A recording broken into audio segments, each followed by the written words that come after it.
માસ પારાયણનો આજે 20મો દિવસ છે।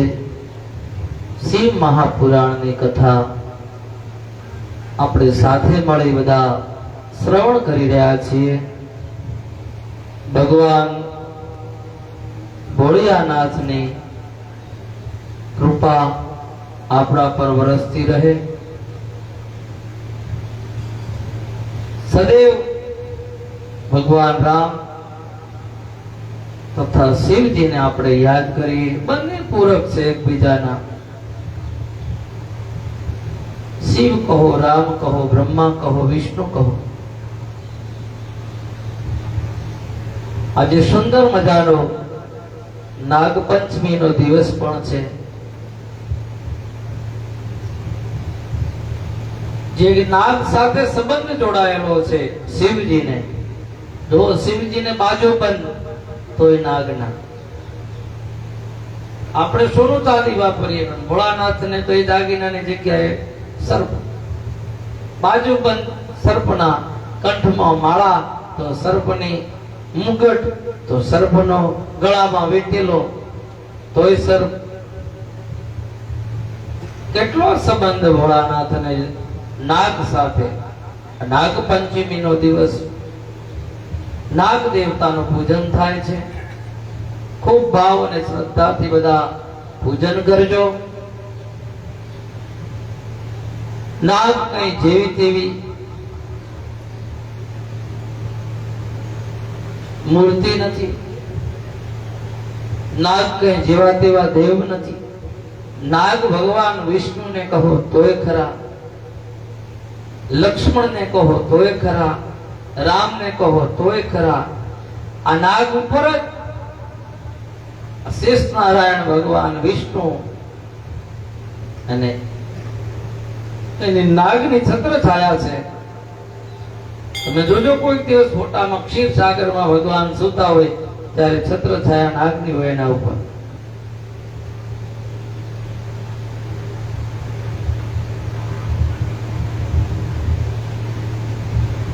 જ્યારે કાળી નાગને નાથ્યો ભગવાન કૃષ્ણએ ત્યારે પણ કેટલા સુંદર નાગ છે।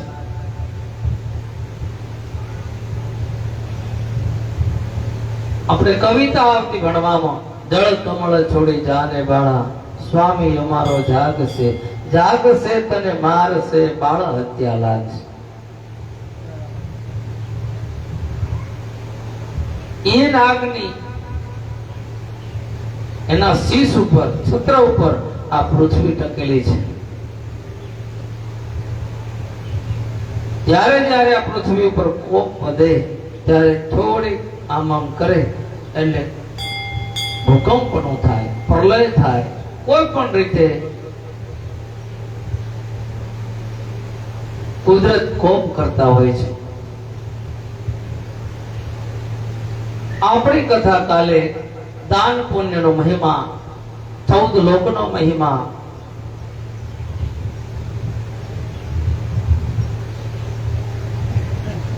દીપ કેટલા છે, જંબુ દીપ, એવા 7 દીપોની પણ વાત આપણે કરી। એનો મહાત્મા કહ્યું એક પુણ્ય કરવાથી તેને બધા ફળ મળી શકે એવું જંબુ દીપ બ્રહ્માંડનો। ત્યારે આપણે સાંભળ્યું કે બ્રહ્માંડનું દાન કરે અને બધાય ફળ મળી જાય। હવે આપણે આગળની કથા છે આજની। વર્ણાશ્રમ ધર્મનું પાલન એ શ્રેષ્ઠ માર્ગ છે। વર્ણ પ્રમાણે ધર્મ એનું પાલન, કોને કઈ સેવા કરવાની,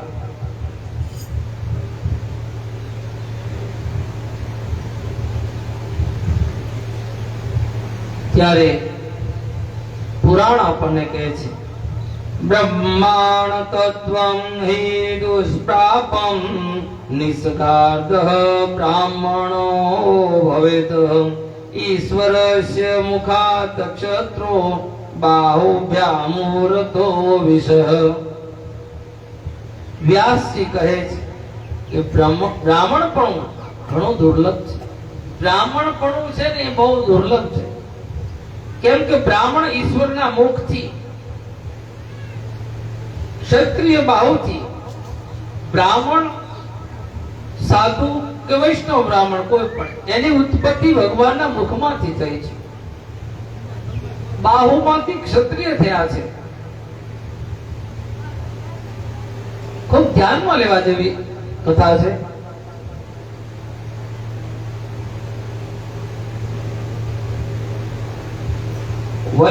ક્ષત્રિયો છે એ એમની બાહુમાંથી થયા છે અને વૈશ્યો સાથમાંથી ઉત્પન્ન થયા છે ભગવાન.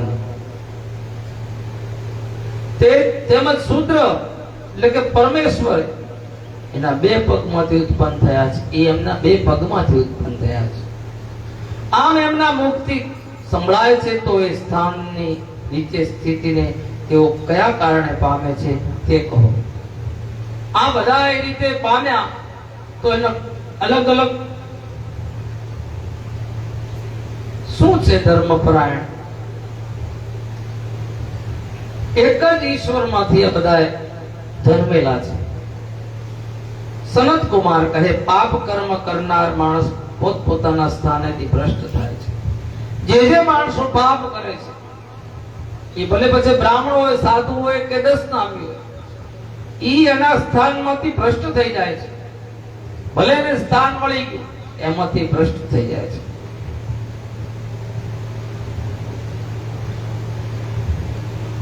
માટે શ્રેષ્ઠ સ્થાન પ્રાપ્ત કરી વિદ્વાન મનુષ્ય પાપથી પોતાની રક્ષા કરવી જોઈએ.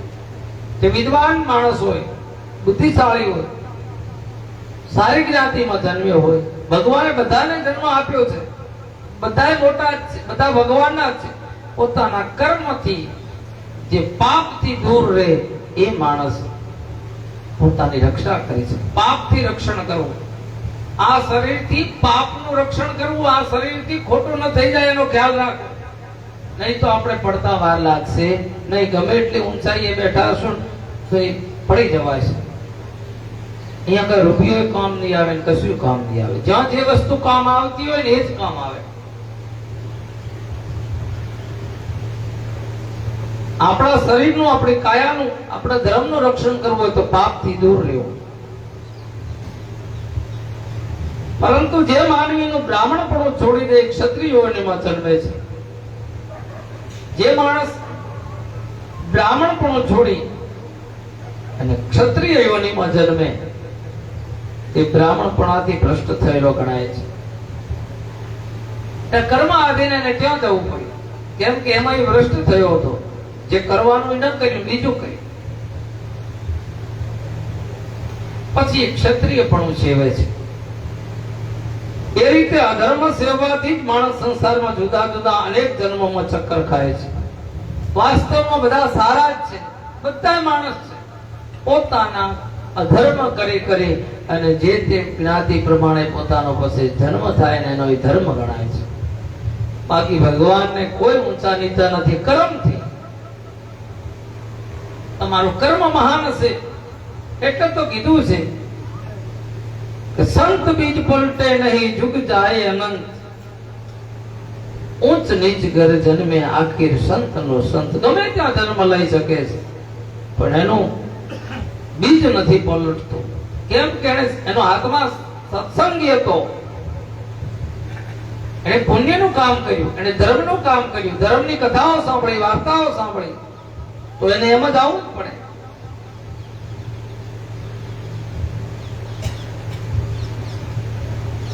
પણ જે માણસો અલગ અલગ જ્ઞાતિમાં છે અને એ જ્ઞાતિમાં રહીને એનું કર્મ નથી કરતો, બીજું કરે તો આ દુનિયામાં પછી બધા આ સંસારમાં જુદા જુદા ક્ષેત્રમાં ચક્કર ખાધા કરે છે. આટા માર્યા રાખે, પૂરું થાય હવે બીજે.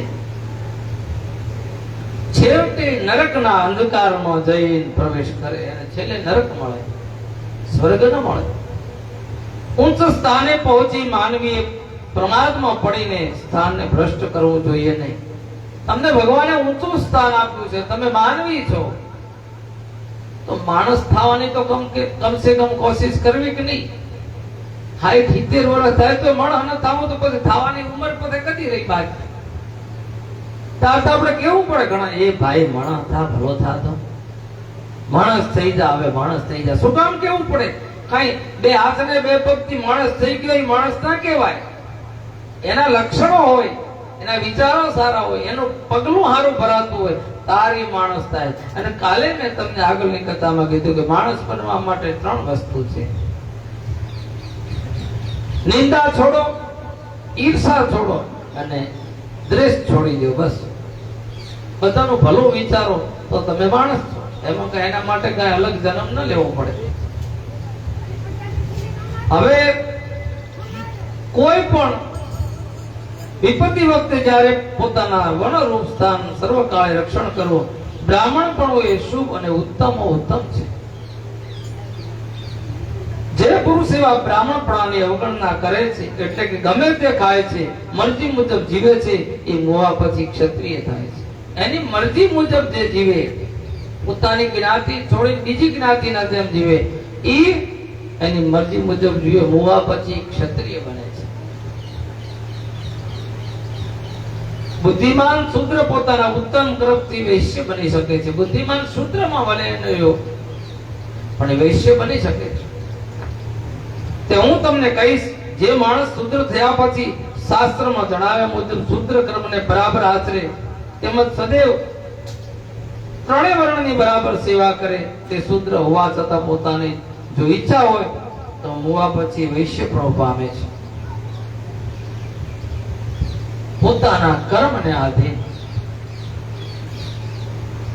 તેમજ જે વૈશ્ય પોતાના દ્રવ્યથી વિધિ મુજબ અગ્નિહોત્ર લઈ હોમ હવન કર્યા કરે, બ્રાહ્મણ, ક્ષત્રિય, વૈશ્ય અને શૂદ્ર. વૈશ્યમાં વેપારો આવે, શૂદ્રમાં બધા ખેડૂત વર્ગ બધા આવી ગયા. વૈશ્ય, ક્ષત્રિય અને બ્રાહ્મણ, આ 4 વર્ણ છે.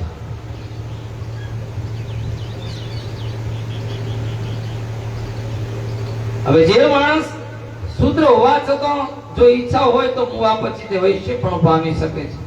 તેમજ જે વૈશ્ય પોતાના દ્રવ્યથી વિધિ મુજબ અગ્નિહોત્ર લઈ કે હોમ હવન કરે, ભગવાને એને લક્ષ્મી આપી હોય અને સારા માર્ગે વાપરે, તેમ કરતા વધેલું અન્ન સદૈવ જમે.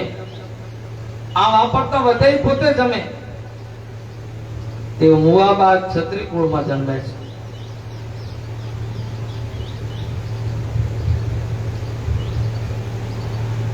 એમાં જરાય શંકા નથી. એમ જે ક્ષત્રિય દક્ષિણાયુક્ત સંસ્કારી યજ્ઞ વડે પ્રભુનું યજન કરે છે, વેદાભ્યાસ કરે, સ્વર્ગને ઝંખીને તીર્થાગ્નિ સેવે, હંમેશા ભીના હાથ પગવાળા રહી ધર્મપૂર્વક આ પૃથ્વી પર પાલન કરે, સદૈવ ધર્મમાં રહે, ઋતુકાળે પોતાની પત્નીનો સમાગમ કરે, 3 વર્ણના લોકોના સત્કાર કરે, તેમને અતિથિ તરીકે આવકારે, દરેક પ્રાણી ગાય બ્રાહ્મણને પોતાનું દ્રવ્ય આપે અને શુદ્ધ મરણ પામે છે. ક્ષત્રિય બધી જ્ઞાતિ ઉપર એનો સરખો ભાવ, બધાને પાળે, બધાને આદર ભાવ રાખે, કોઈને હેરાન ન કરે. ક્ષત્રિય હોય એટલે કોઈને હેરાન કરવા માટે નહીં, કે એનાથી બધા દબાઈ રહે એ માટે પણ નહીં. બધાને આવકારે, બધાનું સન્માન રાખે, સેવા કાર્ય કરે, બધાને અતિથિ તરીકે આવકારે. દરેક પ્રાણી ગાય બ્રાહ્મણ પોતાનું દ્રવ્ય એને દ્રવ્ય વાપરે, બ્રાહ્મણને આપે, ગાયને આપે, ત્યારે એ યુદ્ધમાં મરણ પામે છે. તે ક્ષત્રિય અગ્નિ મંત્રથી પવિત્રતા થઈ બ્રાહ્મણ થાય છે. એક ક્ષત્રિય જો આવું પાળ્યું હોય તો એ અવશ્ય બ્રાહ્મણ કુળમાં જન્મે છે, બ્રાહ્મણ જન્મે છે. તેમજ એ પ્રકારની વિધિથી બ્રાહ્મણ થઈ યાજક અગ્નિહોત્રી તરીકે પોતાના કર્મમાં તત્પર રહી અને સ્વર્ગ પામે છે. પછી જો બ્રાહ્મણ થયા પછી એના ધર્મમાં રહી એના કર્મ ક્રિયા કર્મ કાંડ કરે, સ્વેચ્છાએ સ્વચ્છ થઈ નીતિ મુજબ, તો એ પાછું સ્વર્ગ પામે છે. એમોની બ્રાહ્મણપણું ખરેખર ઘણું દુર્લભ છે. બ્રાહ્મણપણું છે ને ઘણું દુર્લભ છે. આમ પણ પહેલા એને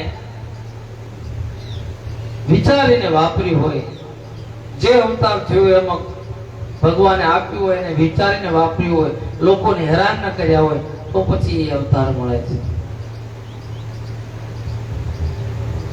બ્રાહ્મણપણાથી ઘણું બધું પામી શકાય છે, પછી બ્રાહ્મણ થયા પછી તો સ્વર્ગ સુધી પહોંચી જવાય છે.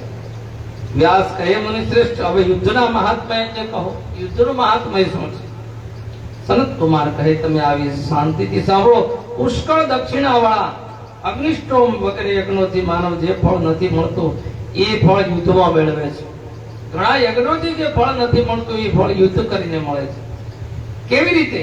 હું તમને કહું છું. સુરવીર ન્યાય પ્રિયતાથી યુદ્ધ કરે અને શત્રુનો સંહાર કરે, તેને ધર્મ લાભ, યશ લાભ, ધન લાભ બધું મળે. સુરવીર હોય, નીતિથી ખરાબ માણસને જીતી જાય, નીતિમય, અનીતિ કરી નહીં. સુરવીર હોય અને નીતિમય પોતાનો કર્મ કરી યુદ્ધમાં સામેલાને હરાવે તો એને ધનનો લાભ થાય, યશનો લાભ થાય અને બધોય લાભ થાય છે. પણ નીતિથી શત્રુનો સંહાર કરે તો, જે માનવ દાન દઈ શત્રુની સામે યુદ્ધ કરે, યુદ્ધે ચડે, તેને દાન દઈને યુદ્ધ કરવા જાય, એને અર્થ, ધર્મ, કામ તથા દક્ષિણા સહિત યજ્ઞનું ફળ મળે. એને અર્થ મળે, ધર્મ મળે ને કામ મળે અને દક્ષિણા સહિતનું ફળ મળે છે. તે ચતુર હોય, વિજેતા પણ રહે છે. તેને અશ્વમેઘ યજ્ઞનું ફળ પ્રાપ્ત થાય છે, તેમાં સંશય નથી. તેઓ યોદ્ધો મુવા પછી વિષ્ણુ લોકમાં ગતિ કરે છે. આવા યોદ્ધા હોય એ વિષ્ણુ લોકમાં ગતિ કરે છે. જે સુરવીર હથિયાર છોડ્યા વિના શત્રુ સામે સાથી યુદ્ધ લડે એ સ્વર્ગમાંથી કદી પાછો ફરતો નથી. હથિયાર વગર દુશ્મનની સામે લડવું જોઈએ.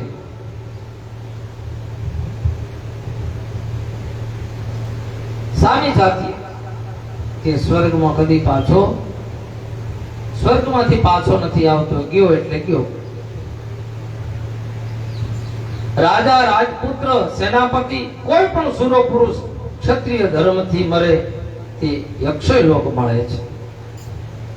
ક્ષત્રિય ધર્મથી જે યુદ્ધ કરતો કરતો મરણ પામી જાય, દેવલોક થઈ જાય, ત્યારે અક્ષય લોક મળે એને. એ વ્યાસ વિરાસન, વીરસ્યા અને વીરસ્થાને સ્થિતિ એ આ લોકમાં તથા પ્રલોકમાં સદાકાળ સ્થિર થાય છે. વિરાસન, વીરસ્યા અને વીરસ્થાને સ્થિતિ એ આ લોકમાં તથા પરલોકમાં સદાકાળ સ્થિર થાય છે. ગાયો માટે, બ્રાહ્મણો માટે તથા સ્વામી હેતુ યુદ્ધમાં મરે. ગાય માટે કોઈ મરી ગયો હોય એને બચાવવા માટે. આજે આપણે એને યશ લાભ, ધન તો આપણે આપતા હોઈએ છીએ. જે ગાયોની પાછળ તે મૃત્યુ પામ્યા હોય, ગાયની વારે ચડ્યા હોય, એને આજે આપણે, હું, તમે બધાએ એ પાળિયા લઈને પૂજતા હોઈએ છીએ. કઈ એમને નથી પૂજાતા.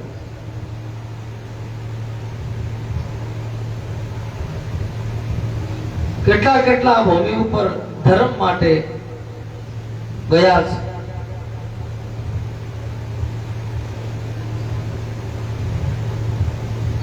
એવા યુદ્ધમાં મરે તેઓ પુણ્યશાળીની જેમ અદિત્ય ગતિ પામે છે. પુણ્યશાળી જે ગતિ પામે એ ગતિ એમને મળે છે. ગાય બ્રાહ્મણને બચાવવા જતા જો કોઈનું મૃત્યુ થઈ જતું હોય તો એને અદિત્ય ગતિ પ્રાપ્ત થાય, ઉત્તમ ગતિ પ્રાપ્ત થાય. જે પુરુષ સ્વામી માટે યુદ્ધમાં જુદતી વખતે બ્રાહ્મણને પણ મારીને પછી પ્રાણ ચેતના તરીકે સ્વર્ગમાં જાય તો પાછો આવતો નથી. જે પુરુષ સ્વામી માટે, કે આપણે કોઈના હાથ નીચે નોકરી કરતા હોય અને એના ઉપર કોઈ આવ્યો હોય ભય અને એને બચાવવા જતો તો એનો મૃત્યુ થઈ જાય તો એ સ્વર્ગમાં ગયા પછી પાછો આવતો. શિવ પૂજા કરનાર યોદ્ધો હંમેશા શત્રુને હરાવી શકે છે. જે શિવની પૂજા કરે એ યુદ્ધ હોય, યુદ્ધ કરવા જાય એ 100% શત્રુને હરાવી શકે છે. સર્વ વર્ણો માટે યુદ્ધ ખૂબ જ પુણ્યકારક છે. યુદ્ધ તો બધા માટે. યુદ્ધમાં હથિયાર ઉગામીને સામે આવતા યોદ્ધાને સામે જાતથી હણી શકાય. યુદ્ધમાં ઘાયલ જો પાણી માંગતો હોય તો તેને મારવો જોઈએ નહીં. યુદ્ધમાં કોઈ ઘાયલ થયો હોય જો પાણી માંગે તો એને મરાય નહીં. આપ તેમને મારનાર બ્રહ્મ હત્યારો બને છે. જો એવો વ્યક્તિ કોઈ હોય ને એને મારો તો એ બ્રહ્મ હત્યા લાગે એને, ભલે કોઈ પણ જ્ઞાતિનો. દુર્બળ ને કૃપણ ને, જો દુર્બળ માણસ હોય, ગરીબ માણસ હોય, જેની પાસે કઈ નથી, અશક્ત છે, કૃપણ કંગાળ, કે ઘરમાં ખાવા નથી, ગરીબ છે, કંગાળ છે, બાળકને સ્ત્રીને સ્પર્ધ થયેલી ધનુષ બાણ છૂટી ગયું છે તેવાને મારી નાખનાર બ્રહ્મ હત્યારો બને છે. આવા માણસોને કોઈ મારે તો એ બ્રહ્મ હત્યારો બને છે. નિયમબદ્ધ રીતે યુદ્ધ કરનાર સુખમય બને છે, વિજેતા પદ પામે છે. એવં વિચાર્ય સતી માનમ ભવેત પ્રીત્યારણ પ્રિય સજન્મન ફલમ પ્રાપ્ય પરત્રેહ પ્રમોદતે. આ યુદ્ધની વાત, કોને કયું ફળ મળે, કઈ રીતે મળે. હવે દેહ સંબંધી વિવરણની વાત કરું છું કે દેહ સંબંધી વિવરણ એટલે વિદિતાતમ વદેદાનીમ જીવ જન્મ વિધાનત ગર્ભે સ્થિતમ તયાસી વૈરાગ્યર્થ મુનીશ્વરમ. વ્યાસજી કહે છે કે એ વંદનીય તાત, હવે જીવનની ગર્ભમાંથી સ્થિતિ જેનો જન્મ તેમજ તેની વિધિ પણ જીવને વૈરાગ થાય છે. ક્યારે કેવી રીતે થાય છે તે માટે બરાબર વિધિ પૂર્વક કહો.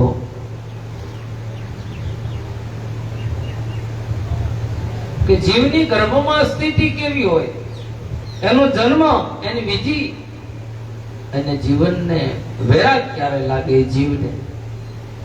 સનત કુમાર કહે વ્યાસજી, સમગ્ર શાસ્ત્રોનો સાર તમે સાંભળો. હું તમને કહું છું, સંસાર બંધનને તોડનાર ઉત્તમ વૈરાગ્ય કહું છું. જે સંસારના બંધનને તોડે એ ઉત્તમ વૈરાગ્ય. રાંધવાના પાત્રમાં અંદર પ્રથમ અનાજ અલગ હોય છે. રાંધવાનું પાત્ર હોય, આપણે વાસણ હોય, એમાં અનાજ બી અલગ હોય છે, પાણી અલગ હોય છે. આ બધું ભેગું પડ્યું હોય ક્યાં, બધું અલગ અલગ હોય છે. બાજરી બાજરીની જગ્યાએ, પાણી પાણીની જગ્યાએ, બધું અલગ અલગ પડ્યું હોય. ભેગું બધું કરીને કોઈ મેલે? રોજ કાયમ કે આ બધું લ્યો, પાણી બાજરી ઘઉં ભેગા કરીને ટોપું ભરો, કામ આવે? અલગ હોય છે. તે પાત્રને અગ્નિ પર મુકાય છે, તે તપે છે, બધું હોય છે અલગ અલગ, પણ એને અગ્નિ ઉપર પછી મૂકે. અનાજ પકવે છે, તે અનાજ ખવાય છે, એને ખવાય, તેથી પાચન થાય છે. તે દેહમાં બે પ્રકારમાં પરિણમે છે. દેહમાં પાચન થાય બે પ્રકારે પરિણમે છે. કેવી રીતે? મળ અથવા કૂચા રૂપે અલગ થઈ જાય છે, આપણા શરીર વાટે બહાર નીકળી જાય છે. રસ રૂપે અલગ થાય છે, એમાં રસ છે એ અલગ થઈ જાય છે. એટલે કીટું અગર મેલ શરીરના બહારના છિદ્રો દ્વારા અલગ અલગ થઈ જાય, જો મેલ હોય એમાં તો ગમે તે છિદ્ર દ્વારા બહાર નીકળી જાય છે. અલગ અલગ દેહની બહાર નીકળી જાય છે. રસ દેહમાં પ્રસરે છે, જે રસ છે એ આખા દેહમાં પ્રસરે છે. આ ક્રિયા જો આ કાયાની ક્રિયાની વાત છે. આપણે બધું ખાઈએ તો છીએ, પણ અંદર બેઠો એનું કામ કરે છે. તમે કાળું ખાઓ કે ધોળું ખાઓ, લોહી તો લાલ બનાવવા વાળો કોણ છે? માં બેઠો પરમાત્મા છે. એને શુદ્ધ કરે, રિફાઇન કરે. કેટલી મારા નાથે અંદર મશીનરી ગોઠવી, તો વિચાર કરો. 2 કેમેરા આપ્યા એટલે બધાને જોઈ શકે. સુંદર મજાનું નાક આપ્યું તો સુગંધ લઈ શકે, મોઢું આપ્યું તો સ્વાદિષ્ટ ખાઈ શકે. અને જો કદાચ નાક પાછળ આપ્યું હોત તો ઈ વસ્તુ ખાવી હોય ને પેલી નાક પાસે લઈ જવી પડે, સુગંધ કેવી આવે છે, પછી પાછી આમ મોઢા આગળ લાવવી પડે. આપણે કમ વધી તો ઘણું, માણસ તો કંટાળતો મરી તો તેવું કરવા હાલ. પણ ખરેખર પરમાત્માને ધન્યવાદ છે કે અહીં આમ આગળ લાવો ને એટલે બધું કામ ભેગું થઈ જાય. દેખાવાનું, સૂંઘવાનું અને ખાવાનું અને બાજુમાં સાંભળવાનું, બધું મારા નાથે ખૂબ સારું કર્યું. જીવન જીવતો આવડે તો માણસ થઈ. મૂળ વાત તો આ માણા થવું પડે, બાકી એનામાં કોઈ ભૂલ નથી.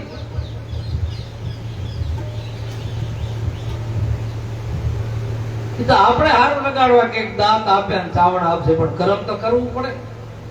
કર્મ કર્યા વગર ફળ ક્યાંથી? વાવવા જઈએ ખેતરમાં તો ઉગે, વગર વાયા શું ઉગે? વરસાદ થાય ટાણે અંદર વાવણી તો કરવી જોઈએ ને. આ ધર્મરૂપી વાવણી કરવાની છે. વરસાદ થાય તો ખેતરમાં વાવણી કરવી પડે, અને જો ગામમાં કથા ચાલતી હોય તો એમાં વાવણી કરવી જોઈએ, તો ઉગે, નહીં તો ન ઉગે. આમાં સોનાના અળિયેથી વાવવા જેવું છે. બધામાં આ કથા છે વરસાદ રૂપી છે. ક્યાં ને કોના ઉપર કેટલા છોટા પડી જાય એનું કઈ નક્કી નહીં બાપા. જેને જેના ભાગ્ય યોગ્ય હશે એને મળી જશે. વરસાદ બધે સરખો નથી થતો, ક્યાંક ઓછા વધતો થાય. માટે કરીને કીધું છે કે ભગવાને આપણને બધી રીતે સક્ષમ રાખ્યા છે. જે વસ્તુ ખાઓ એનું બધી રીતે અલગ અલગ વિભાજન થઈ રસ છે એ આપણા દેહમાં બધે પ્રસરે. કહેવાનો મતલબ રસ રૂપી છે, એ નસે નસે ભરે છે.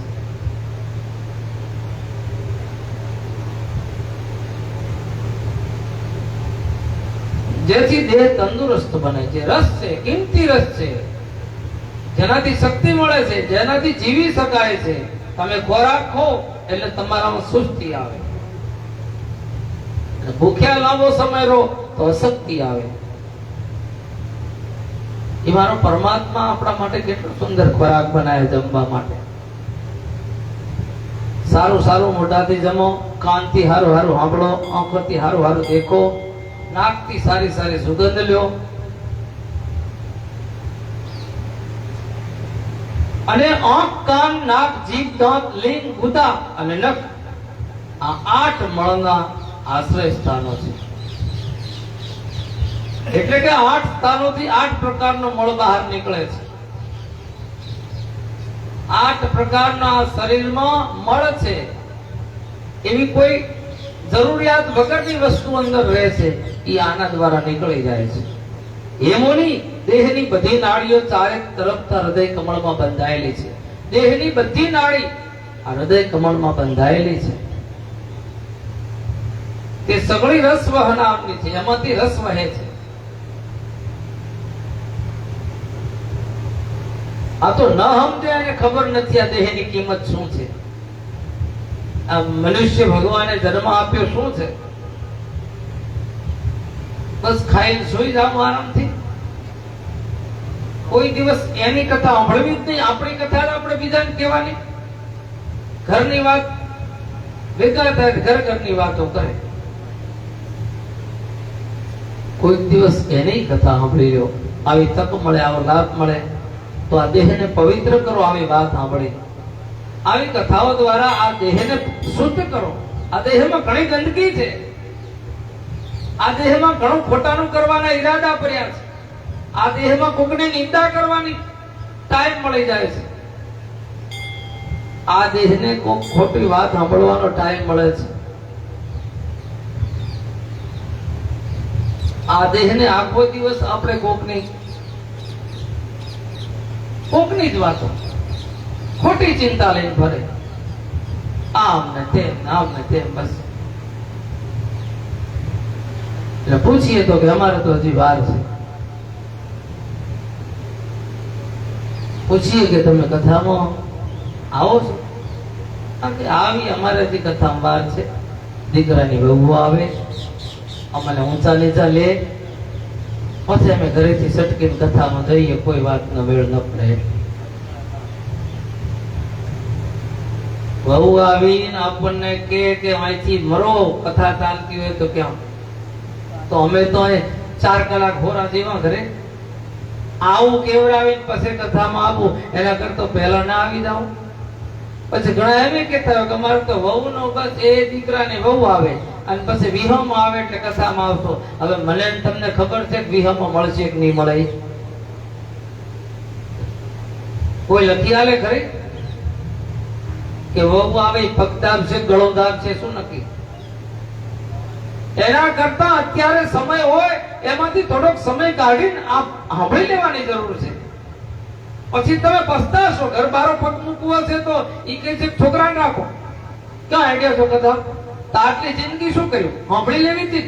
હવે એમ કહો છો મારે કથા સાંભળવા જાવું તો આ છોકરો મોટો કરો. બસ તમારું સપનું અધૂરું રહી ગયું. સપનું મોટું લઈને ફરતા હતા દીકરાની વહુ આવશે એટલે અમે નિરાંતે કથામાં બેસીશું. પણ દીકરાની વહુ એવી આવે કે તમે જો બેહો અહીંયા તો મને ઘડીક ન બેહવા દે. એ તો પુણ્ય કરેલું હોય તો નિરાંતે અત્યારે સાંભળી લો ને પછી નિરાંતે બેહતો ને છોકરાની દોરડી ખેંચતો તોય તમને ભજન ગાતા હશો. કેમ કે ગાયેલું હશે તો. પછી કથા સાંભળવાની કોઈ જરૂર નથી. પહેલી સાંભળી લો. પછી તો દીકરાની વહુ આવે એને સંભળાવજો શાંતિથી. તમારો મગજ ઠંડુ હશે. સાંભળેલી કથા હશે એટલે ગુસ્સો નહીં આવે.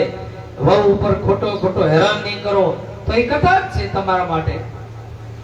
પણ આ તો કેમ મારા દીકરાને વહુ આવશે એટલે અમે કથા સાંભળવા આવશું. પોતે તમે ઘરની કથા સાંભળો તો ભલે. એ સપના છોડી દેવાના કે દીકરાની વહુ આવશે ને અમે કથા સાંભળશું. કાલનો ભરોસો નથી. 35 વર્ષની શું વાત કરો છો? કાલની ખબર નથી કેટલું રહેવું છે.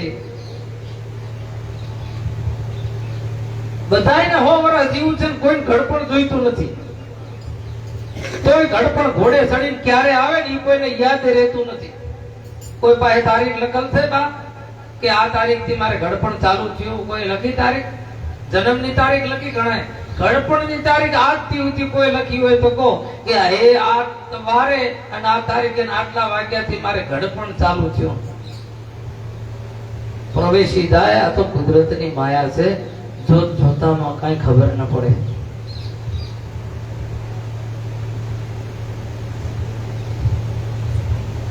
અંદરના 8 જેટલા મળ છે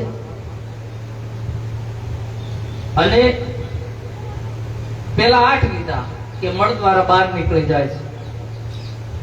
એટલે કે 8 સ્થાનોથી 8 પ્રકારનો મળ બહાર નીકળે છે.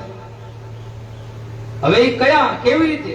કફ, પરસેવો, વિષ્ટા, મૂત્ર એમ એકંદરે 12 જેટલા મળ કહેવાય છે. આ શરીરમાંથી 12 જેટલા મળ નીકળે છે. આ શરીરમાં બધું પડ્યું નથી રહેતું. જેટલું નાખો એટલું કોઈ ને કોઈ રીતે નીકળી જાય છે. એમોની દેહની બધી નાડીઓ ચારે તરફ હૃદય કમળમાં બંધાયેલી છે. સગળી રસ વહાવનારી છે એમ માનવું. પ્રાણવાયુ નાડીઓમાં મુખોમાં સૂક્ષ્મ રસ સ્થાપે છે. પ્રાણવાયુ છે એ મુખોમાં સૂક્ષ્મ રસ સ્થાપે છે. એટલે તે નાડીઓ રસ થકી પ્રાણને પૂરે છે એમ માનવું. એક નાડી બંધ થાય ને આપણે નથી કહેતા અટક આવ્યો, બલૂન મેલાયું. એક નાડી જો બંધ થઈ જાય એમાં આમ ઢળી જાય તો આ તો કેટલી નાડીઓનું રક્ષણ ભગવાન કરે છે. તો એની ભક્તિ ન કરવી? શું એને યાદ ન કરવો? શું આવી કથા ચાલતી હોય તો આપણે ના સાંભળવી? કે પછી એમને એમ રડી જવું છે સાંભળ્યા વગર? અહીંયા તો આપણું કોઈ ચાલવાનું નથી. અને આવું સારું કરેલું છે તો બાપા સારો જન્મ થશે. પરિવાર બીજા પરિવારમાં કર્મને આધીન છે. ચામડી વર્ધક સ્થિતિ સર્જાય છે. નાડીઓ થકી અથવા નાડીઓની વચ્ચે રહેલો રસ દેહ તથા આત્મા દ્વારા પકાવાય છે અને તેથી ચામડી વર્ધક સ્થિતિ સર્જાય છે. જેથી શરીર વીંટાય છે. આ દેહની ક્રિયા છે. લોહી માંસ બને છે. માંસથી વાળ અને સ્નાયુ એટલે કે નાડીઓ થાય છે. આ શરીરની અંદર લોહી બને, માંસે બને અને એના દ્વારા વાળ નીકળે છે, નાડીઓ નીકળે છે. હાડકામાંથી મજા તથા નખ બને છે. હાડકામાંથી નખ બને છે. એક આરોગેલા અન્ન વડે ઘણા પ્રકારનું પરિણામ આવે છે. ખાધું એક, એમાંથી ઘણા પ્રકારે એનું પોષણ થતું હોય છે. અન્યથી વીર્ય બને, સમાગમ ટાળે યોની વહે, એથી દિવ્યતમ ક્ષણો વડે સ્ત્રી રજ રૂપ લોહી સાથે મળી ગર્ભ તરીકે સ્ત્રી ધારણ કરે છે. આ મળી અને ગર્ભ ધારણ કરે છે સ્ત્રી. તેથી દિવ્યાત્મક ક્ષણ વચ્ચે સ્ત્રી રજ રૂપ લોહી સાથે મળી ગર્ભ ધારણ કરે છે. તેથી કરીને ઉત્તમ કાળે એ બાળકને આકાર ધારણ કરે છે. આ કાયાની વાત છે. આ બાળક માતાના ઉદરમાં પોષણ પામે છે. જન્મ લીધા પછી તો એને બધું મળે, પણ અંદર કોણ પોષણ પૂરું પાડે? મારો નાથ મળે છે. 9 માસ સુધી પોષણ પૂરું પાડે, ભગવાન એનો વિકાસ કરે છે. એ જીવાત્મા તરીકે પછી ધબકે અંદર. ગર્ભાશયમાં ગર્ભના રસોથી રક્ષાયેલો એ જીવાત્મા વ્યાકુળ રહે છે. પછી એને વ્યાકુળતા થાય, એમ થાય કે હવે ભગવાન ક્યારે મને મૂકે. પછી એને તકલીફ થાય, પીડા થાય.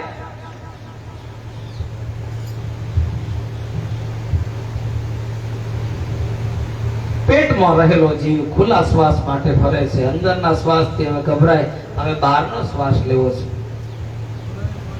ગર્ભવાસથી બીજું દુઃખ પ્રાણીઓને ક્યાંય કદી થતું નથી એમ માનવું દરેક ધર્મ બુદ્ધિ પુણ્યાત્માઓના તો કેવળ 7 મહિનામાં થઈ જાય. એ વ્યાસ ગર્ભ કરતા અતિશય ભારે દુઃખ જન્મ ટાણે યોનિ રૂપી યંત્રમાં પીલાવાથી પાપીઓને પ્રાપ્ત થાય છે. જ્યારે ધર્માત્માને દુઃખ પણ થતું જ નથી.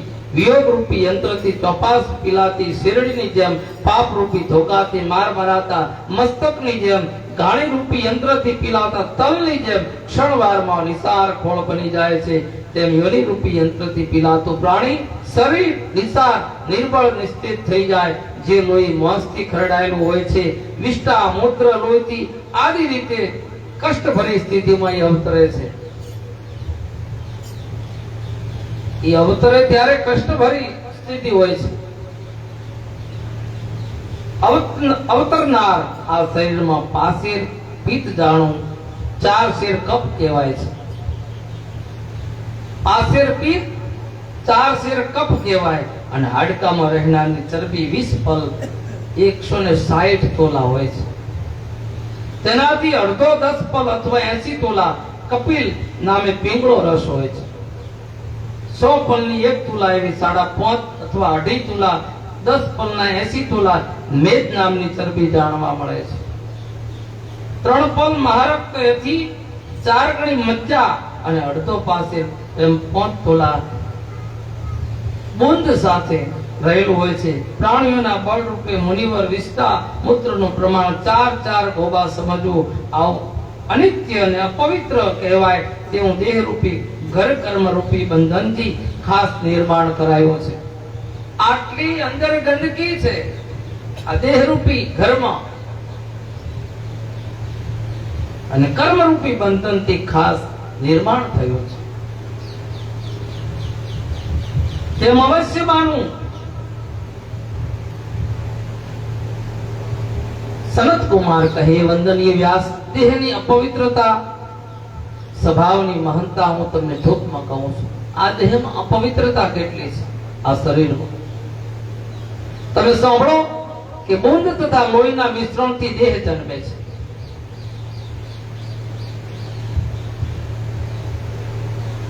હંમેશા નિષ્ઠા તથા સૂત્રથી સફળ રહે છે.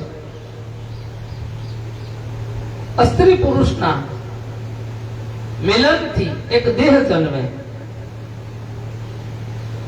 અને એક ખરાબ જગ્યા ઉપર હોય એનો જન્મ. દેહને હંમેશા અપવિત્ર કહ્યો છે. એ દેહને અપવિત્ર કીધો છે. આ દેહને બહારથી સાફ કરાય છે, પરંતુ અંદરથી તે સાફ કરી શકાતું.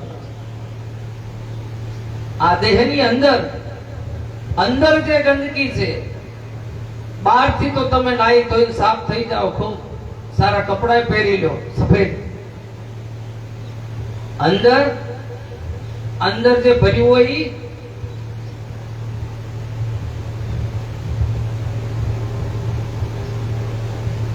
આ કથાઓ એના માટે છે, અંદરથી દેહ સાફ કરવા માટે. માં ઘણા કાળા ધોળા પડ્યા છે, કોઈની નિંદાઓ, કોઈના કોઈ એવા કર્મ, કોઈના કેવા કર્મ, કોઈ આખી જિંદગી આવું બધું કર્યું હોય તો કથા દ્વારા એ દેહને સાફ કરો, માંથી ધોઈને સ્વચ્છ કરો. એવા સુંદર મનપસંદ ગમતા સુગંધિતદાર પદાર્થોને શરીરમાં જે વિષ્ટા બને એ પવિત્ર બની જાય. તમે ગમે એટલું સુંદર ખાઓ, કાજુ બદામ ગમે એટલી સારી વસ્તુ ખાઓ, અંદર ગયા પછી બગડી જાય છે. નક્કી છે.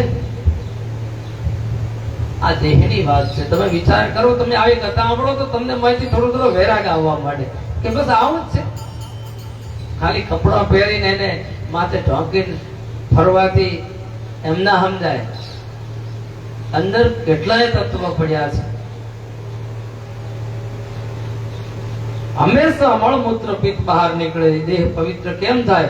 જેમ કાળો પદાર્થ શુદ્ધ થતો નથી તેમ દેહ શુદ્ધ થતો નથી. છતાં માટીના દેહની માણસને માયા છૂટતી નથી. આટલું અંદર ખરાબ છે. આ માટીના દેહની માયા છૂટતી નથી માણસને. જુઓ તમે આ માયા આ કઈ છે? આ શરીર હાડ મોસ અને લોહીનું બનેલું છે.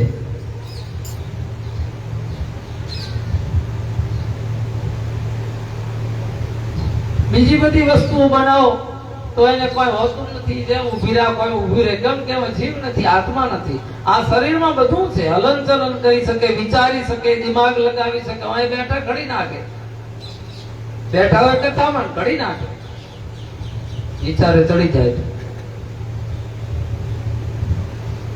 અમુક અમુક સમય અંતરે, અમુક અમુક ઉંમરે માયા છોડી અને છોકરાના હાથમાં આપી દેવું. આપણે ભોગવ્યો તો હવે એ ભોગવે. ભક્તિ તરફ વળવા, દેહને શુદ્ધ કરવા માટે ભક્તિ તરફ વળો. ક્યારે શુદ્ધ કરશો તમે? મને તમને ખબર તો નથી પાછળના 25 વર્ષ આપણા હાથમાં આવશે, એમાં આપણે ભક્તિ કરશે. 25 વર્ષની ખબર નથી, કેવી રીતે આપણે નક્કી કરો કે હવે અમારા જિંદગીના છેલ્લા 25 વર્ષ છે એમાં અમે ખૂબ ભજન કરશું? એટલે ખબર જ નથી. હું તો કોઈ જ્યારથી દિમાગમાં આવે ચાલુ કરી દો, એની રાહત નહીં જોવાની. ભક્તિ કરવા માટે કોઈ ચોઘડિયાની જરૂર નથી, નથી તિથિવારની જરૂર, નથી કોઈ વર્ષની જરૂર, નથી કોઈ મહિનો જોવાનો. ચાલુ જ કરી દેવાય. મગજમાં આવે એટલે એના ઉપર થોડા થોડા વળતા થાવ એટલે બધું ઘરમાં સારું થવા માંડે. છોકરાની વહુ માનતી થઈ જાય. હાહુ ન માનતો હોય તો હાહુ માનવા માંડે. વહુ ભક્તિ કરવા માંડે તો થોડે થોડે તમારું મન કેન્દ્રિત થાય. એમ થાય કે આ તો માયા છે, ભોગવી લો, ભગવાન ભોગવવા દે. એટલે શાંતિથી બધા ભેગા મળી. આ પંખીનો મેળો છે બાપા. આ બધો છે ને પંખીનો મેળો છે. પંખી બધા દાણા નાખો તો હજારો કબૂતર ભેગા આવે અને પછી દાણા ખાઈ અને બધા અલગ અલગ ઉડી જાય. ટોળું થઈ નહીં બે. પંખીનું દાણા ખાઈને પછી ટોળું થઈને બેહતું નથી ક્યાંય, એ અલગ થઈ જાય. આ બધો મેળો છે માનવનો. અહીં બધા અલગ થતા આયા છે. અને જો અલગ ન થયા હોત તો તમે હું આટલી જગ્યાએ ન હોત બેહવાની, હજી આડા પડ્યા હોત છો હોત તો. એટલે ભગવાન બધાને ઠેકાણે પાડતો જ રહે છે, પણ એના માટે આપણે કંઈક કરવાનું જીવનની અંદર. આ દેહ મનુષ્ય, આ દેહથી મનુષ્ય કંટાળતો નથી. આ દેહથી મનુષ્ય કંટાળતો નથી. છેલ્લે હું એમ કે મને હજી ચોક લઈ દો તમે.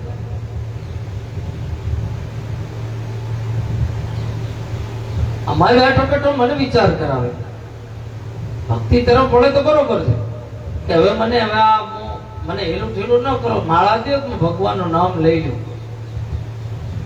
અને પછી મારી ગતિ થાય તો બરોબર છે. તકત નથી મળતી. ઉપાડીને અહીંથી હોય પછી લઈને આવે ત્યારે ખાલી. જો એ કર્મ ને આધીન, એને એ તક નથી મળતી. ઘરની પેઢી નથી પામતા. આ કાયા માયા છે અને એનાથી આ દેહને શાંતિ નથી, કંટાળતો નથી. રોજ રોજ નવા નવા રંગ રૂપ કરે. એને તો એમ જ છે કે જાણે આ તો હું તો કોઈ દી જવાનો જ નથી.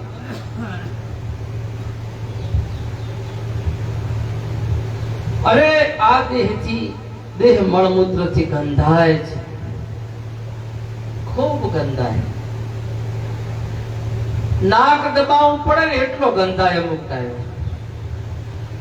તોય માણસ કંટાળતો નથી. એને ખબર કે આ દેહમાંથી આ ખરાબ વાસ આવી.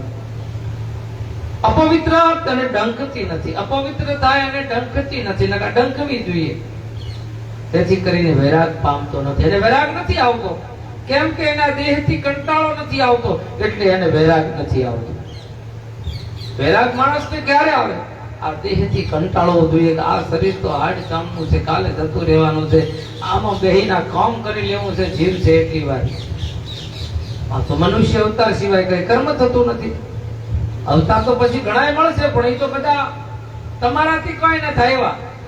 બીજો કોક પાવે તો પીવાનો, બીજો કોક આગળ ઘાસનો પૂળો નાખે તો ખાવાનો, ન નાખે તો ખોટે ઉભું રહેવાનું. મનુષ્ય અવતાર જ એવો છે કે ધારે એ કરી શકે. એ ટાઈમે એને માયા છૂટતી નથી. મનુષ્ય જળથી સ્નાન કરે તો પણ શુદ્ધ થતો નથી. પાણીથી નાવાથી મનુષ્ય શુદ્ધ ન થાય. ખરેખર નાવાનું તો અંદરથી છે. આપણે ઘણી વખત કોકને અડી નાતા હોઈએ છીએ. સ્મશાન યાત્રામાં ગયા હોય ને આપણે નાહીએ વિધિ વિધાન પ્રમાણે, એટલે પવિત્ર થઈ ગયા. પવિત્ર તો માયલો દેહ થાય છે ને એ દિવસે પવિત્ર થવાય છે. બાકી ઉપરથી કપડાં ધોઈ ને શરીર ધોવાથી કઈ પવિત્ર ન થવાય. મળમૂત્રથી ભર્યા છે, તેનો નાશ માત્ર અગ્નિથી જ સંભવિત છે. એનો નાશ છેલ્લે અગ્નિ આવે એટલે સંભવિત છે. માણસ પોતે અંતઃકરણથી શુભ બનવું જોઈએ. જે મનુષ્ય અંતરથી શુભ બને, શુદ્ધ થાય, એ સુખદાયી બને એમ અવશ્ય માનવું. જે અંતરથી રાજી થાય, અંતરથી શુદ્ધ થઈ જાય, એને સુખ મળે. એના મરણ ટાઈમે એ હસતો હસતો મરતો હોય, એને દુઃખ ન હોય, એને કોઈ ચિંતા જ ન હોય. એને વૈરાગમાં આવી ગયો એટલે નક્કી હોય કે આ છોકરા મારા છે જ નહીં. એ ભક્તિલીન થઈ ગયો હોય. કેમ કે એને પહેલેથી વૈરાગ આવી ગયેલો હોય, એટલે માયા છૂટી ગઈ હોય.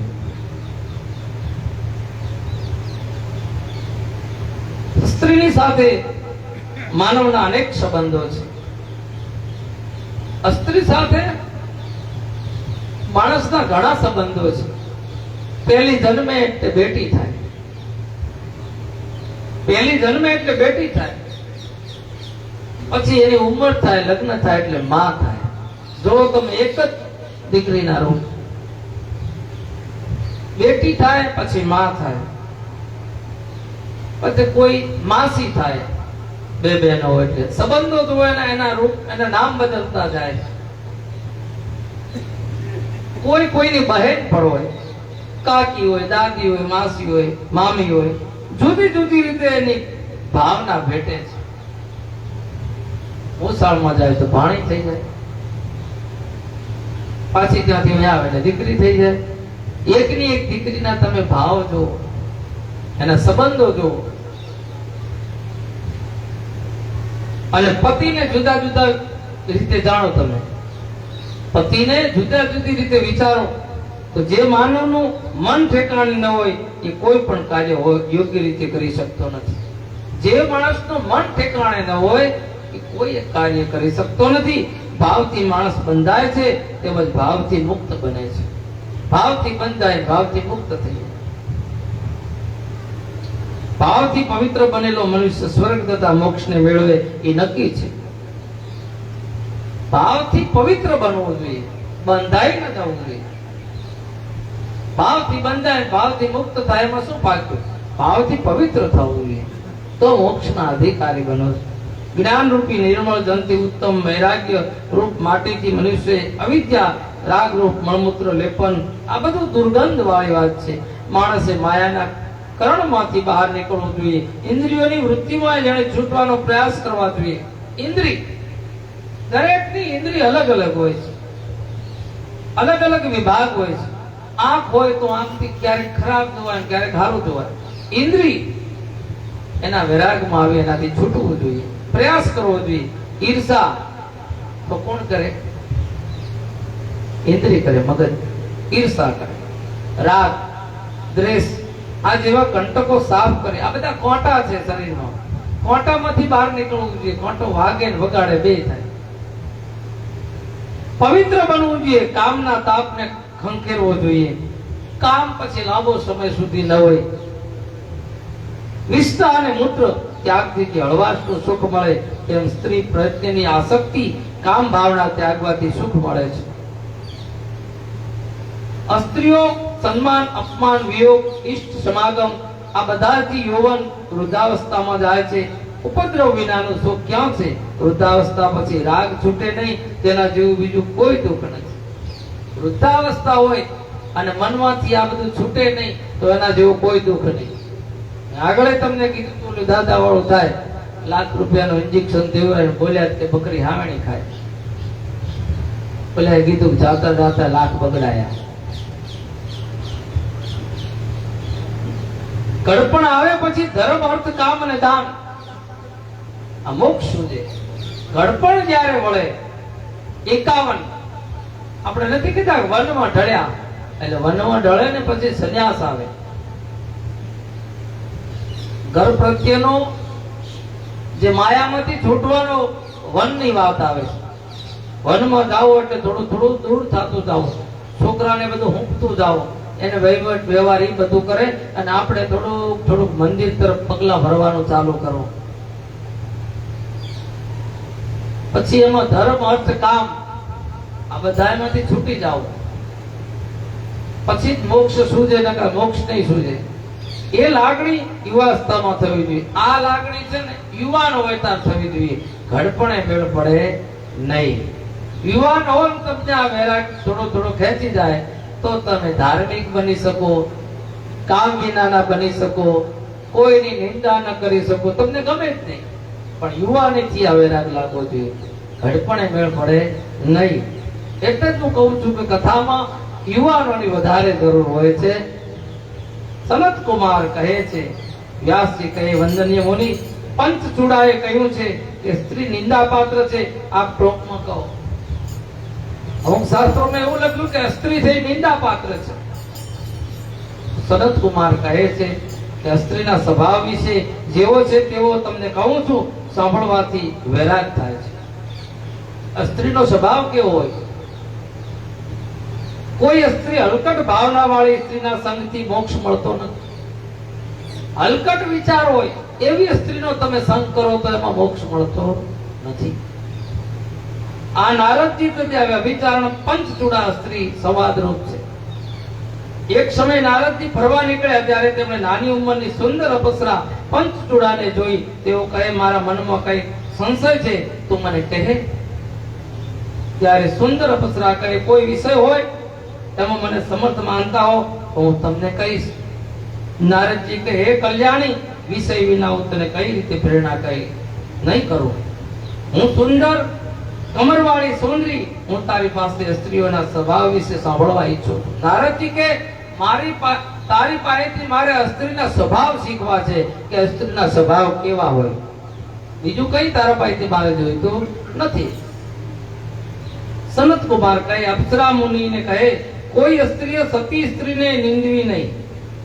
કોઈ સ્ત્રીએ કોઈ ધર્મિષ્ઠ હોય, ધર્મ ભાવના વાળી હોય એની નિંદા કરવી નહીં. એક બીજી તમારે મને આવો પ્રશ્ન પૂછવો જોઈએ નહીં. હે મુનિ, સ્ત્રી પંચચૂડા આમ કહીને ચૂપ થઈ ગયા. લોકહિતની ઈચ્છાથી નારદજી ફરી પૂછે છે કે લોકોની હિત માટે, લોકોના ફાયદા માટે હું પૂછું છું. ખોટું બોલવામાં દોષ છે, બોલવામાં નથી. ખોટું બોલવામાં દોષ છે, પણ બોલાવામાં નહીં. કોઈને ખોટું બોલાવાય નહીં. સનત કુમાર કહે, આમ કહેવાથી સ્ત્રી પંચચૂડાએ સ્મિત ફરકાવી સ્ત્રીના સ્વભાવ વિશે કહેવાની તૈયારી દર્શાવી.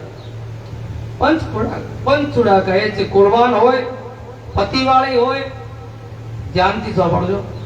જે સ્ત્રી કુળવાન હોય, પતિવાળી હોય, છતાં રૂપવાળી સ્ત્રીઓ મર્યાદામાં રહેતી નથી, તે સ્ત્રીઓમાં દોષ છે. એ સ્ત્રીનો દોષ છે. કુળવાળી હોય, પરણેલી હોય, પણ મર્યાદામાં ન રહેતી હોય તો એનો દોષ છે. તે સ્ત્રીઓમાં દોષ છે. સ્ત્રીઓથી પાપી બીજું કોઈ નથી. સ્ત્રીથી પાપી કોઈ બીજું નથી. એનું કારણ સ્ત્રીઓ પાપોનું મૂળ છે. તેઓ પતિઓ વૈરાગ્યોને પણ લોભાવવા તત્પર હોય છે. આમ અમારો સ્ત્રીનો સ્વભાવ દુષ્ટ હોય છે. આપસરાએ કીધું કે અમારો સ્ત્રીનો સ્વભાવ આમ દુષ્ટ હોય છે. અતિશય પાપી પુરુષોને પણ સ્ત્રીઓ શરમ છોડીને છેડે છે. એના અપવાદો પણ હશે. અમુક સ્ત્રી પુરુષની મર્યાદામાં રહે છે. અમુક સ્ત્રીઓ પુરુષની મર્યાદામાં રહે છે. સ્ત્રીઓને ધનના કારણે વંશના પ્રશ્ને તથા સાધનોના લોભથી અન્ય પુરુષ સંદર્ભે ગમે ત્યારે વિચારે છે. કોઈ એવી સ્ત્રી હોય ધનના કારણે પોતે ભ્રષ્ટ થઈ જાય, કોઈ પણ કારણસર પોતે પોતાની મર્યાદા છોડી દે છે. તે મર્યાદા તોડે છે. મર્યાદામાં રહેનારી સ્ત્રી કેટલી હશે? અમુક અપવાદો હશે. જો મર્યાદામાં રહે એટલી કેટલી હશે? બાકી તેનો મન સદૈવ લોભાપણું તો રહેશે. લોભ તો હોય. તે તુલાત્મક વિચારધારે પુરુષોને જોઈ. બધી સ્ત્રીઓ એવી નથી હોતી. કેટલીક રૂપાળી, કુળવાન તથા યુવાનથી સભર સ્ત્રીઓ વ્યભિચારિણી સ્ત્રીને જોઈ કોઈ કાળે લોભામણી થાય છે. કોઈ સ્ત્રી કુબડા ઠીંગણા પુરુષને પણ મોહી પડે છે. આ સ્ત્રીઓનો સ્વભાવ છે. અમુક સ્ત્રીને અમુક સ્ત્રી પાસે કઈ કાનમાં હારું પાડે ને તો એને એમ થાય કે અમારે તમે લાવો, ભલે તમે ગમે ત્યાં જાઓ, પણ મારે આ વસ્તુ આપણે પાડોશી લાવી જોઈ છે. તો આનો સ્વભાવ ને વેત ન હોય, નહીં તો વેતમાં રહેવું જોઈએ. ન હોય તો આપણે કોઈની દેખાદેખીથી લોભાવણી કરી પોતાના પતિને દુઃખ થાય એવું ન કરાય. કોઈ કાળે લોભાવણી સ્ત્રી કુબડા પરસ્પર પોતાની વચ્ચે કુષ્ઠ્યાઓ કરે તેઓ પતિ આગળ શુદ્ધ રહેતી નથી. આવી સ્ત્રીઓ શુદ્ધ રહી શકે નહીં. સ્ત્રીઓને જાણવી ઘણી મુશ્કેલ છે. સ્ત્રીઓ પુરુષને જોઈ લોભાય, સુંદર પુરુષને જોઈ સ્ત્રીઓની ભીની પોતાનો દેહ સોંપી દેવા આ રીતે તત્પર હોય. સનત કુમાર કહે છે, એ અપસરા એવું વચન સાંભળી નારદ મનમાં સંતોષ પામ્યા છે. સ્ત્રીઓમાં વિરક્ત થયા. વ્યાસજી પંચુડાયા આધારે કહેલો સ્ત્રીનો સ્વભાવ મેં તમને કહ્યો. હવે કયો વૈરાગ કારણ જાણવા ઈચ્છો છો? હવે કયું વૈરાગ? કાળ, જ્ઞાન અથવા મૃત્યુના ચિહ્ન અને આયુષ્યના માપની સમજ. વ્યાસજી કહે, જ્ઞાની સનત કુમાર, આપની પાસેથી સ્ત્રીનો સ્વભાવ મેં સાંભળ્યો. હવે કાળનો જ્ઞાન તમે મને કહો કે કાળ કેવો હોય. સનત કુમાર કહે, અગાઉ અનેક દિવ્ય કથાઓનું શ્રવણ કરી પાર્વતીજીએ પરમેશ્વરને પૂછેલ, હે પ્રભુ, મને કાળ ચક્ર વિશે હંમેશા સંશય થાય. મૃત્યુ ચિહ્ન અને આયુષનું માપ શું હોય એ મને કહો.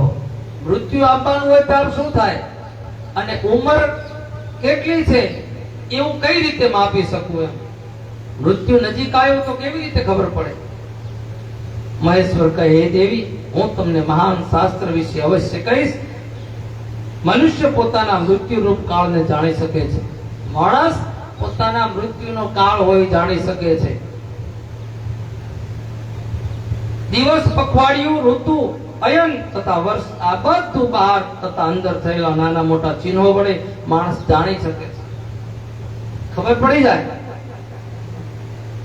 શરીર અકસ્માતમાં ફીકું પડી જાય, તેમજ તપાસ ઉપર ભાગમાં લાલાશ છવાઈ જાય તો 6 મહિનાની અંદર મૃત્યુ જાણો. માણસના મૃત્યુનો કાળ જો અકસ્માતમાં શરીર પીળું થઈ ગયું હોય તો 6 મહિનામાં એનો મૃત્યુ.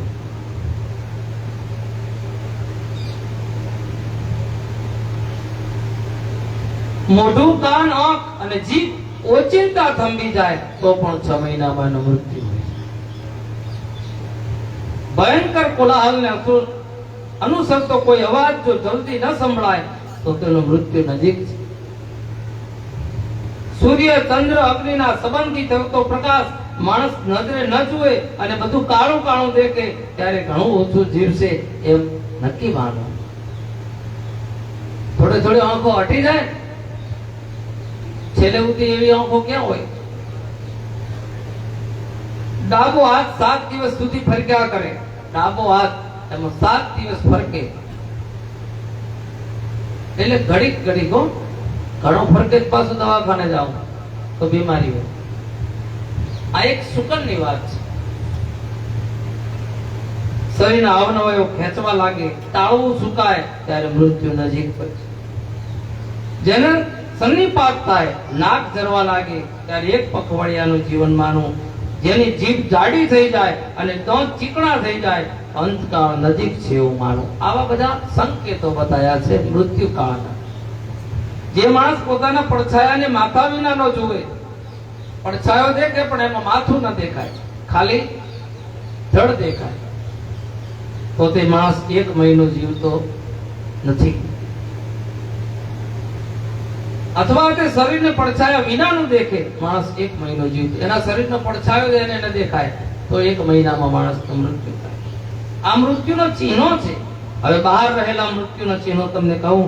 જે મનુષ્ય અરુધંતીના તારાને, આકાશમાંના મહાયાન નાગવિચયન તથા ચંદ્રને લક્ષણોથી રહિત જુએ, અગર કોઈ તારાને જુએ જ નહીં તો 1 મહિનો જીવે છે. તારો જ ન દેખાય ને કોઈ દિવસ હોય તો મૃત્યુ બિછાને પોઢેલા મનુષ્યના લક્ષણો. હવે જો મૃત્યુના બિછાના ઉપર માણસ સૂતો હોય, બીમાર છે, તો એના લક્ષણો છે. જે મનુષ્ય રાત્રે ઇન્દ્રધનુષ જુએ, બપોર ટાણે ઉંબાડિયા જુએ. રાત્રે ઇન્દ્રધનુષ અને બપોરે ઉંબાડિયા.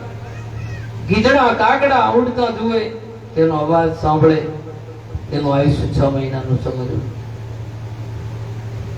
કેમ કે એને એવા જ અવાજ સંભળાતા હોય. કાગડા અને ગીધડાનું શું કામ હોય? કોઈ મરણ થયેલું હોય એને ખાવાનું હોય. એ કઈ દૂધ તો ખાવા આવે. હવે કાળનું લક્ષણ ટૂંકમાં કહું. કાળ ગતિને કાળજી જાણવી. ક્ષણ તૂટી નિમેષ, કાષ્ટકાલિક મુહૂર્ત, દિવસ રાત્રિ, પખવાડિયું, મહિનો, ઋતુ, વત્સર, અબ્દ, યુગ, કલ્પ અને મહાકલ્પ. આ ક્રમથી સદાશિવ રૂપે તે બધું હરે છે. ડાબું જમણું નાક અને તેનો મધ્ય ભાગ એમ 3 માર્ગે કાળચક્ર વહી રહ્યું હોય. આ જગ્યાએ કાળચક્ર વહે. એમ કહેવાય છે કે 5 દિવસથી મળીને 25 દિવસ સુધી ડાબી તરફ વહેતી ગતિ એ નાદ ચાલે છે. આ બધું મેં તમને કહ્યું. ભૂત, રંધ્ર, દિશા, ધ્વજ રૂપી ડાબી ગતિએ કહેલો નાદ કાળ વહેતાને પ્રમાણ રૂપ થાય છે. ઋતુના તિરસ્કાર રૂપ ગુણો જો ત્યાં હોય ન જણાય તો તેનું જમણું પ્રમાણ કહ્યું છે. એ પ્રમાણ એ પ્રાણ જાણનારાઓએ સમજવું. જ્યારે એક ભાગમાં ગયેલો વાયુનો પ્રવાહ મુખમંડળમાં શ્વાસના દોડતા પ્રવાહે ચાલે છે, દોડવા માટે, ત્યારે તે માણસ 1 દિવસ જીવે છે. અગાઉના વિદ્વાનોએ મરણ પામતા પ્રાણીઓનું કાળચક્ર કહ્યું છે. આ કાળચક્ર વિશે મેં તમને કહી સંભળાવ્યું. હવે કાળ અને ચક્રને દૂર કરવાની એ વાત છે. આમાં આવી ગયું હોય તો એને દૂરે કરી શકાય. તો એ કઈ રીતે થાય? કાળ કે મૃત્યુને દૂર કરવા માટે માર્ગદર્શન. દેવી કહે, હે વંદનીય દેવ, કાળનું જ્ઞાન તો આપે. સત્ય કહ્યું, 2 યોગીઓ કાળને કેવી રીતે દૂર કરે તે આપ મને કહો. કાળ તો દરેક પ્રાણીની સમીપ રહ્યો છે, પણ કાળને દૂર રાખી શકે એવો કોઈ ખરો? શિવજી કહે, હે દેવી, તમે સાંભળવા ઈચ્છો છો તો લોકહિતને ધ્યાનમાં રાખી હું કહું છું કે પૃથ્વી, જળ તેમજ વાયુ અને આકાશ, આ 5નો જેની સાથે સંબંધ છે તે જ આ શરીર છે. આ શરીરને આની સાથે સંબંધ છે. પૃથ્વી, જળ, તેજ, વાયુ ને આકાશ, આના થકી જ આ દેહ છે. આકાશમાં બધું લય પામે છે. આકાશમાં બધું બળીને ભસ્મ થઈને જતું રહે છે. આકાશમાં બધું જન્મે, આકાશ છૂટું પડતા બધા પોતાના ધામને પામે છે. આકાશમાં જન્મે અને આકાશથી છૂટું પડે એટલે પોતે પોતાના ધામમાં જતા રહે બધા. 5 ભૂતોનો સમુદાય શરીર રૂપી છે, તે સ્થિત છે અને તે વાતને પણ તપ તથા મંત્રના બળથી ઘણું બધું જાણી શકે છે. જે આપે તે કાળને તો બાળી નાખ્યો સ્તોત્ર વડે. જ્યારે તે આપની સ્તુતિ કરી ત્યારે પોતાની પ્રકૃતિ પામ્યો. એ કાળને આપે કહ્યું કે તું કથા રૂપે લોકમાં ફર્યા કરીશ, તેથી આપે તે પ્રભાએ તેનું આવું વરદાન આપ્યું હતું. તો એ પરમ વંદનીય દેવ, તેનો નાશ કેમ થાય એ વિશે કહીશું. પહેલો તો કાળ શંકર ભગવાને ત્રીજું નેત્ર ખોલીને કાળીને ભસ્મ કર્યો હતો, પણ પછી પ્રકૃતિની રૂપે કામ કરવા માંડ્યો. શિવજી કહે, યોગીઓ ધ્યાન ભક્તિ પ્રભુ સમણથી કાળનો નાશ કરી શકે અથવા દૂર રાખી શકે. યોગીઓ ધ્યાન ભક્તિ અને ભગવાનનું સમણ કરવાથી દૂર રાખી શકે છે. પછી ભોળાનાથ દેવીને કહે, તમે એવી છે તો શાંતિથી સાંભળો. એ વંદનીય દેવી, શરીર 5 ભૂતથી બનેલું છે, તેમાંના ગુણોથી યુક્ત હોય અને તે જ પાર્થિવ શરીર ભૂતમાં લય પામે છે. ભૂતમાં લય પામે છે. તેમના ગુણોથી યુક્ત હોય અને તે જ પાર્થિવ શરીર ભૂતમાં લય. આકાશથી વાયુ ઉત્પન્ન થાય, વાયુમાંથી તેજ ઉત્પન્ન થાય, આકાશમાંથી વાયુ, વાયુમાંથી તેજ, અને તેજમાંથી પાણી નીપજે, અને પાણીમાંથી પૃથ્વી નીપજે, અને પૃથ્વીમાં 5 ગુણો વાળી, એટલે કે શબ્દ સ્પર્શ રૂપ રસ અને ગંધ વાળી. પાણી શબ્દ સ્પર્શ રૂપ અને રસ એમ 4 ગુણ વાળું છે. તેજ શબ્દ સ્પર્શ રૂપ 3 ગુણ વાળું છે. વાયુ શબ્દ સ્પર્શ 2 ગુણ વાળો છે, અને આકાશ શબ્દ રૂપ 1 જ ગુણ વાળું હોય. પૃથ્વી આદિ સર્વમાં રહેલો કહેવાય. આ ભૂતોને સમજી લેવા જોઈએ. દેવી કહે, પ્રભુ યોગીઓ કાળને કઈ રીતે જીતે છે? લોકો સૂઈ જાય ત્યારે મધ્યરાત્રિ થાય, એ વખતે અંધારામાં યોગ ધારણા કરવી. 2 ઘડી સુધી અંગૂઠા પાસેની બંને તર્જની ઓગળી, બંને કાન બંધ કરી દેવા. આ યોગીઓની વાત છે. મધ્યરાત્રિએ સૂઈ રહ્યા હોય એ વખતે અંધારામાં આ યોગ ધારણા કરવી. કાનમાંથી અગ્નિ ઉત્પન્ન થતા વ્યાકરણ શબ્દો એ વેળા સારી રીતે સંભળાય છે. એમ જાય છે તાવનો ઉપદ્રવ વગેરે ઘણા રોગોનો તત્કાળ સંપૂર્ણ નાશ કરે છે. આમ હંમેશા 2 ઘડી સુધી જે માણસ શબ્દને સાંભળે એ મૃત્યુને જીતી અને પોતાની ઈચ્છા મુજબ આ લોકમાં રહી શકે, મૃત્યુથી જીતી જાય છે. તે માણસ સર્વજ્ઞ તથા સર્વદ્રષ્ટા બની સર્વ સિદ્ધિ પ્રાપ્ત કરી શકે છે. નાદ બ્રહ્મ અને શબ્દ બ્રહ્મને જાણનાર તમામ યોગીઓ સુખી આયુષ્ય ભોગવે, લાંબા વર્ષો સુધી જીવી શકે. પણ નાદ બ્રહ્મ અને શબ્દ બ્રહ્મને જાણી શકે. નાદ શ્રવણનો અભ્યાસ કરનાર શરીર કષ્ટ ભોગવતો નથી. એ જાણી શકે કષ્ટ શરીર ન ભોગવે એનો મૃત્યુ તરત જ હોય. શાંતિ ને ગતિ પામે એ હંમેશા આ અભિગમ કરવો જોઈએ. જ્ઞાની વિદ્વાને પંડિતોએ નાદ શ્રવણ કરવું. મનુષ્ય પોતે શિવ રટણ કરી પણ શરીરના કષ્ટો દૂર કરી શકે છે. સતત શિવનું રટણ કરો તો પણ તમારા દુઃખ દૂર કરી શકો છો. ભોળાનાથનું નામ માનવને શાંતિ આપે અને સારી ગતિ પમાડે છે. એ દેવી દુદુંબીનાદ, મેઘનાદ, વીણાનાદ, બ્રહ્મનાદ, વંશનાદ, અરે માણસ ના રોગો મટી જાય. ખાલી સંગીત માણસ સાંભળી લે, સંગીતના સુરમાં રેલાઈ જાય તો માણસનું ગમે એવું દુઃખ હોય તો ભૂલી જાય. માણસ ગમે તેવો એ કાળનો ભર્યો આવ્યો હોય અને જો ઘડીક સંગીત હોય માણસને જીવાડી દે એકલાને.